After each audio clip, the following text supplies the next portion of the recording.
ہدایت ہے، نبی علیہ الصلاۃ والسلام سرچشمہ ہدایت ہے، اور بیت اللہ کے بارے میں قرآن نے فرمایا فیہ ھدی للناس، اس میں ہدایت ہے۔ اگر یہ ہدایت مل گئی تو ہم کامیاب ہو گئے۔ ہم تو ظاہری مناسک کو رٹا کر کے آئے تھے، مینا جانا ہے، مینا سے عرفات کے وقوف کے لیے جانا ہے، عرفات سے مزدلفے کے وقوف کے لیے آنا ہے، پھر مزدلفے کے وقوف کے بعد ہم نے رمی جمرات کرنی ہے، ہم نے قربانی اور حلق اور طواف زیارت کرنا ہے۔ لیکن قرآن نے ہمیں حقیقی مقصد کی طرف آمادہ کیا، حاجیوں کو خطاب کر کے فرمایا وَتَزَوَّدُوا فَإِنَّ خَيْرَ الزَّادِ التَّقْوَىٰ، حاجیوں اپنے ساتھ توخہ لے جاؤ، توشہ، زاد راہ، سفر خرچہ، بہترین توشہ وہ تقویٰ ہے۔ حرم میں بیٹھا تھا، علماء کی مجلس تھی، ایک عالم نے مجھ سے سوال کیا، میرے ذہن میں یہ بات چلتی رہی کہ اللہ کی یہ ساری زمین، اس میں کتنے خوبصورت خوبصورت ممالک ہیں، کیسے کیسے جنگلات ہیں، پہاڑ ہیں، چشمے ہیں، موسم، بہترین موسموں والے علاقے ہیں، یہ تو سارے اللہ کے ہیں، اللہ نے بیت اللہ اس علاقے میں کیوں بنایا؟ یہاں تو کچھ بھی نہیں، گرمی بھی ہے، پانی بھی نہیں، یہاں کی آب و ہوا بھی اسی طرح نہیں جیسے بعض پرفضا علاقوں میں ہوا کرتی ہے۔ بیت اللہ کو یہاں بنانے میں حکمت کیا تھی؟ اللہ نے میرے دل میں جواب ڈالا، اور میں نے انہیں کہا دوسری جگہ لوگ دوسرے مقاصد کے لیے جاتے ہیں، کہیں کوئی چکر کے لیے جاتا ہے، کہیں کوئی اچھے موسم کو انجوائے کرنے کے لیے جاتا ہے، کہیں کوئی اچھے پانی اور اچھے ماحول کو دیکھنے کے لیے جاتا ہے۔ بیت اللہ کو اس علاقے میں بنانا میرے رب حکیم کی حکمت یہ ہو سکتی ہے کہ یہاں کچھ بھی نہیں، یہاں کسی مقصد کے لیے بھی نہیں آنا، اگر آنا ہے تو صرف اللہ کے لیے آنا۔ یہاں موسم نہیں، یہاں خوشگوار آب و ہوا نہیں، یہاں کوئی بہترین اور قیمتی چشمے اور دریا نہیں، یہاں آؤ گے تو صرف اللہ کو راضی کرنے کے لیے آؤ گے، کوئی دوسری نیت، کوئی دوسرا مقصد، کوئی دوسرا غرض تمہارا نہیں ہونا چاہیے۔ تزودوا فإن خیر الزاد التقویٰ، تو اللہ کے نبی کی امت کا لحاظ کیجئے، اللہ کے مہمانوں کا لحاظ کیجئے، ہر ایک کو عزت دیجئے، اللہ رب العزت اس سے خوش ہوگا، اور تقوی کی دولت کو حاصل کرنے کی کوشش کی۔ ایک دفعہ جناب رسول اللہ صلی اللہ علیہ وسلم تشریف لائے گھر میں، ہماری اور آپ کی امی عائشہ رضی اللہ تعالی عنہ کھڑی تھی،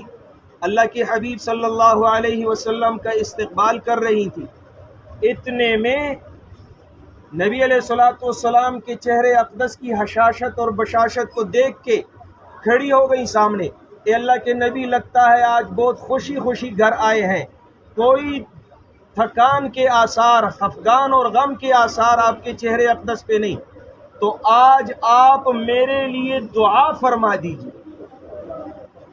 تو نبی علیہ الصلوۃ والتسلیمات نے ہاتھ اٹھائے، اللہم اغفر لعائشہ ما قدمت من ذنبها وما تأخرت وما اعلنت وما اسرت، اے میرے اللہ میری عائشہ کو بخشش کر دے، مغفرت دے دے، اس کے پہلے پچھلے سارے گناہ معاف فرما دے، اس کے چھوٹے بڑے سارے گناہ معاف فرما دے۔ حدیث میں آتا ہے امی عائشہ رضی اللہ تعالیٰ عنہ خوشی سے ہنسنے لگی، اور ہنسی اتنی زیادہ ہو گئی کہ اپنے پیٹ مبارک کو پکڑ لیا، پھر اتنی ہنسی کہ زمین پہ لیٹ گئی، اور زمین پہ لوٹ پلوٹ ہوتی رہی اور ہنستی رہی۔ تو اللہ کے حبیب صلی اللہ علیہ وسلم تعجباً استفسار کرتے ہیں، پوچھتے ہیں، اے عائشہ آج اتنی خوش کیوں ہو، اتنا ہنسنا کس وجہ سے ہے؟ تو عائشہ رضی اللہ تعالیٰ عنہ فرماتی ہیں، اللہ کے حبیب میں خوش نہیں ہوں گی کہ آج اتنی بڑی ہستی نے اتنی بڑی ذات سے اتنی بڑی دعا میرے لیے مانگی ہے۔ امام الانبیاء نے اللہ سے مانگا اللہ میری عائشہ کو سارے گناہ معاف فرما دی، تو نبی علیہ الصلوۃ والسلام نے تبسم فرمایا اور پھر فرمایا اے عائشہ تجھے پتہ ہے، اے عائشہ تجھے پتہ ہے آج تو تیرے مطالبے پہ میں نے تیرے لیے یہ دعا مانگی ہے، میں روزانہ کئی بار اپنی امت کے گناہگاروں کے لیے یہی دعا مانگتا ہوں۔ ہم گناہگار امتی اللہ کے نبی کے محبوب تھے، کئی بار اپنی امت کے گناہگاروں کے لیے دعا۔ آج آپ لوگ مینا میں ہو، کل آپ لوگ عرفات میں ہوگے، اللہ کے حبیب کے احسانات کو نہ بھولانا، کثرت سے درود شریف کا ورد کرنا، کثرت سے۔ اس نبی نے آسمانوں پہ ہمیں نہیں بھلایا، اللہ کے سامنے ہمارے لیے بخشش کا وعدہ لے کے آئے تھے، بخشش کا وعدہ لے کے آئے تھے، ہمارے لیے تحائف لے کے آئے تھے۔ اس کا ہر امتی قابل احترام ہے، ہر امتی قابل احترام ہے۔ ہمیں حج سے تقوی کا اور تقوی کے بارے میں آپ کو مختصر چند باتیں عرض کر کے پھر میں ترتیب وار جو مناسک ہے اس کا تذکرہ کر دوں، اگر موقع ہوا تو پھر مزید مختصر مجالس میں گفتگو کریں گے، اگر نہ ہوا تو اتنا ہی اللہ قبول کر دے اور بخشش کا سامان بنا لے انشاءاللہ العزیز۔ تزودوا فإن خیر الزاد التقوی، تقوی کسے کہتے ہیں؟ سب سے پہلی بات حج کے مناسک، حج کے افعال، ترتیب، احکام یاد کرنا ضروری ہے،